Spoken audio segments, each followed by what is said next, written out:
Hello everyone, welcome to our channel Fabricate Mind. So today we are gonna do our new chapter, that is Kashtakhanda, chapter number 6 of class 10th Sanskrit GSEB.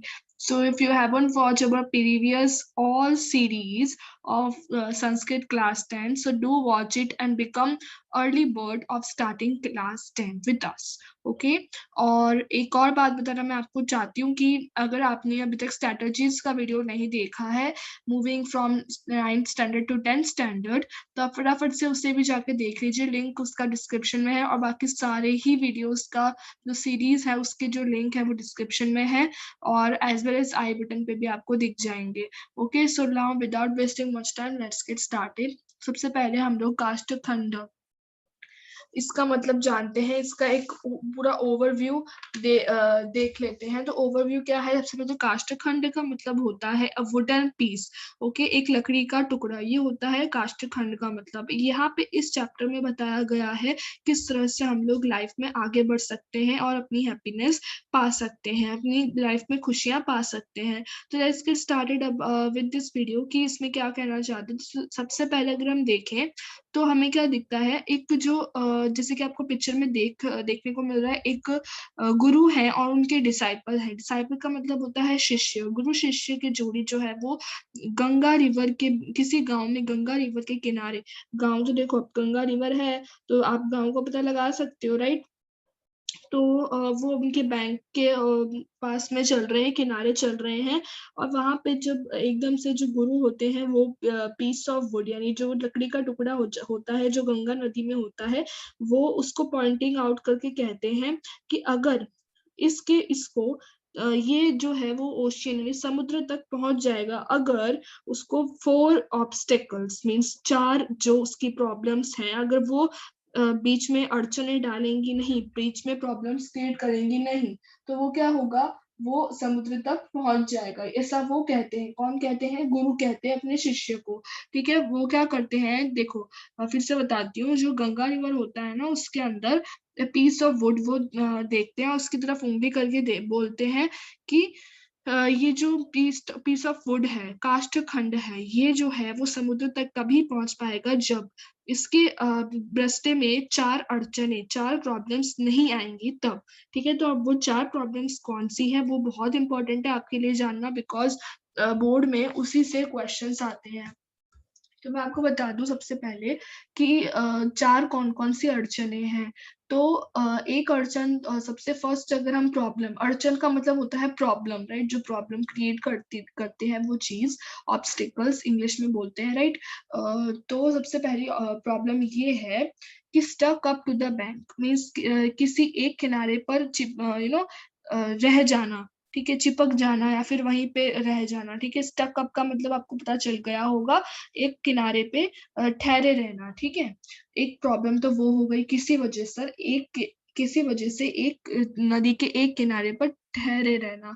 ठीक है, पहली problem तो ये हो गई। Next problem ये है कि कोई अगर उसके ऊपर एक्सेसिव वेट आ जाए तो वो अंदर डूब जाएगी। ठीक है, जो काष्ठ खंड है, यहाँ पे हम किसकी बात कर रहे हैं? पीस ऑफ वुड, काष्ठ खंड की बात कर रहे हैं। अगर उसके ऊपर एक्सेसिव वेट आ गया तो वो क्या हो जाएगी, वो अंदर अंदर पानी के अंदर क्या हो जाएगी, डूब जाएगी। ठीक है, जो पीस ऑफ वुड है वो। ठीक है, उसके बाद अगर हम देखें तो वर्लपूल एक शब्द का उपयोग किया गया, अगर आप ट्रांसलेशन देखें इंग्लिश में तो वर्लपूल। ठीक है, वर्लपूल क्या होता है? गोल गोल एक ही जगह पे गोल गोल घूमना, बवंडर जैसा होता है ना वैसा पानी के अंदर आना, यानी वो एक ही जगह पे गोल गोल घूम रही है। ठीक है, और चौथी प्रॉब्लम ये है कि फाइनली वो उसे किसी ने वाटर में से अलग कर दिया है, तो वो ओशियन तक नहीं पहुंच पाएगी। अगर ये चारों प्रॉब्लम्स, चारों में से कोई एक भी प्रॉब्लम अगर उसके रास्ते में आई तो वो कभी भी ओशियन तक नहीं पहुंच पाएगी, ओशियन यानी समुद्र तक नहीं पहुंच पाएगी। और इसके आगे जो डिसाइपल हैं, जो गुरु हैं, वो कहते हैं कि जो ये पीस ऑफ वुड है,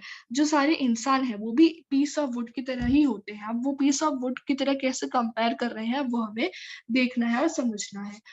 किस तरह से जो पीस ऑफ वुड है उसको जो डिसाइपल, जो गुरु है, वो एक ह्यूमन बीइंग मतलब एक इंसान की लाइफ से कंपेयर कर रहे हैं, किस तरह से। तो आइए देखते हैं। तो कैसे कंपेयर कर रहे हैं, तो उन्होंने बताया है कि जो लाइफ है, जो जिंदगी है, वो है पानी की तरह, वो है नदी की तरह, ठीक है। जो जिंदगी है वो है नदी की तरह, ठीक है। पहली बात तो उन्होंने ये बताई। अब मैं आपको ये चीज बता रही हूँ कि जो गुरु है वो कैसे कह सकते हैं कि जो पीस ऑफ वुड है वो ह्यूमन बींग की तरह है, ठीक है। तो सबसे पहले उन्होंने बताया कि फर्स्ट चीज तो ये कि जो पानी है वो है ह्यूमन बींग की एक जिंदगी, ठीक है। जो ये नदी है वो जिंदगी है। नेक्स्ट, सेकंड उन्होंने बताया है कि जो फैमिली है, जो उनका परिवार है, वो उसके अंदर चलने वाला करंट है, ठीक है। करंट का मतलब क्या होता है, पानी जो होता है ना नदी में, वो करंट की वजह से ही, लहरों की वजह से ही आगे जाता है।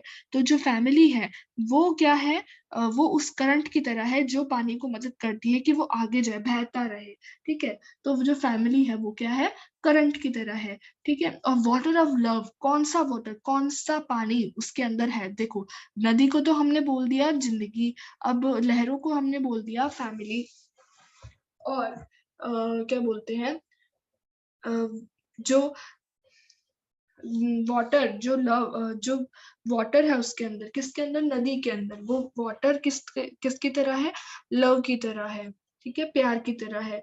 और जो कि फैमिली के अंदर होता है, living life in our own family, living life in our own family.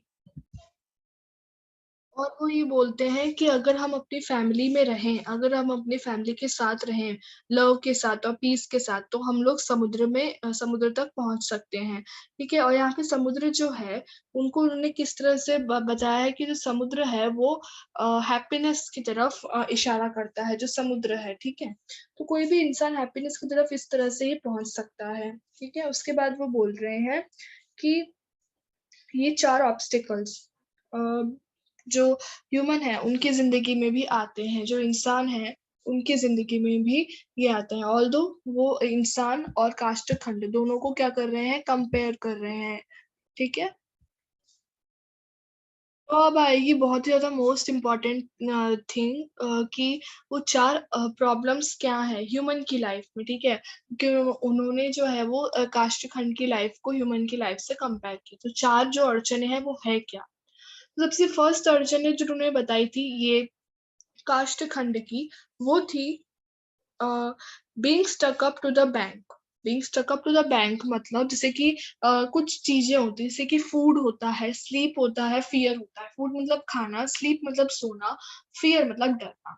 Okay, सो अगर हम लोग इसी पे स्टक हो जाते हैं, एक तरह से चिपक जाते हैं कि हम लोग खाते रहते हैं, मीन्स ऐसे का मतलब ये नहीं कि 24 घंटे खाते रहते हैं, मीन्स हम उस सारी मतलब अपना सारा जो टाइम है वो खाने के अंदर वेस्ट कर देते हैं, या फिर हम लोग ज्यादा इंटरेस्ट खाने में रखते हैं, तो हमें शायद ऐसा हो सकता है कि हम लोग ओशन ऑफ हैप्पीनेस मतलब समुद्र तक ना पहुंचे, ठीक है। यहाँ पे अब हैप्पीनेस ओशन किसका प्रतीक हो गया, हैप्पीनेस का प्रतीक हो गया, ठीक है। जो फूड में हम लोग टाइम वेस्ट कर देंगे, और फिर सोने में हम लोग टाइम वेस्ट कर देंगे, या फिर हम लोग डरने में टाइम वेस्ट कर देंगे, तो फिर हम लोग कभी भी ओशन तक नहीं पहुंच पाएंगे, ठीक है। ये सबसे फर्स्ट प्रॉब्लम आती है कि हम लोग कॉन्स्टेंटली एक ही तरफ हमारा ध्यान जाता जाएगा, या तो वो खाना हो, या तो वो सोना हो, या तो फिर वो डरना हो, तो हम लोग कभी भी ऑप्शन तक नहीं पहुंच पाएंगे, ठीक है। नेक्स्ट जो है वो सेकंड हमने बताया था कि एक्सेसिव बर्डन।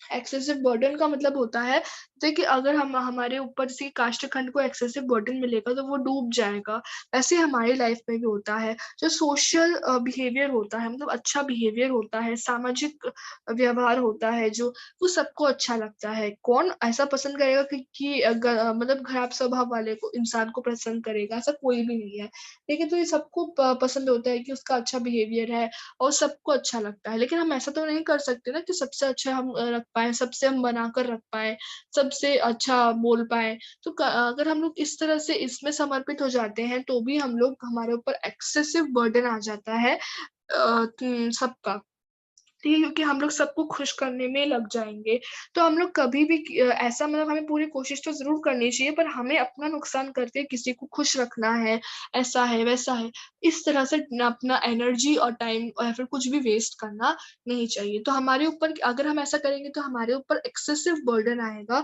और हम हो सकता है कि हम लोग पानी में ही डूब जाए, मीन्स हम लोग ओशन तक नहीं पहुंच पाएंगे। तो सेकंड जो थी प्रॉब्लम ये थी। अब नेक्स्ट प्रॉब्लम उन्होंने बताई बीइंग कॉट इन वर्लपूल। अब वर्लपूल का मतलब क्या होता है, बवंडर जैसा होता है, मैंने आपको बताया था, वो पानी के अंदर आ जाए और वो एक ही जगह पर घूमता रहे घूमता रहे घूमता रहे। अब इसका मतलब ये है कि जो खराब आदतें होती है, इसकी मतलब ये जो खराब आदतें, जो गुरु है वो बोल रहे हैं जो इंसान, जैसे कि काष्ठ खंड में तो वो वर्लपूल कहलाएगा, और जो इंसान है ये वेरी इंपॉर्टेंट है वर्लपूल वाला। मैं आपको पहले ही बता दूं कि वर्लपूल में कौन कौन सी चीजें इकट्ठी होती है। तो पीस ऑफ वुड में वर्लपूल, किस तरह से वर्लपूल मतलब जो खराब आदतें हैं, जैसे कि कौन से खराब आदतें हैं, प्लेइंग डाइस, गैम्बलिंग मींस जुआ खेलना, टोबैको चबाना, तंबाकू चबाना, तंबाकू खाना, चोरी करना, इस तरह से जो भी गलत आदतें होती है अगर ह्यूमन लाइफ में आ जाए तो वो कभी भी ओशन ऑफ हैप्पीनेस यानी समुद्र तक नहीं पहुंच सकता। वो चाहे कितनी ही कोशिश कर ले,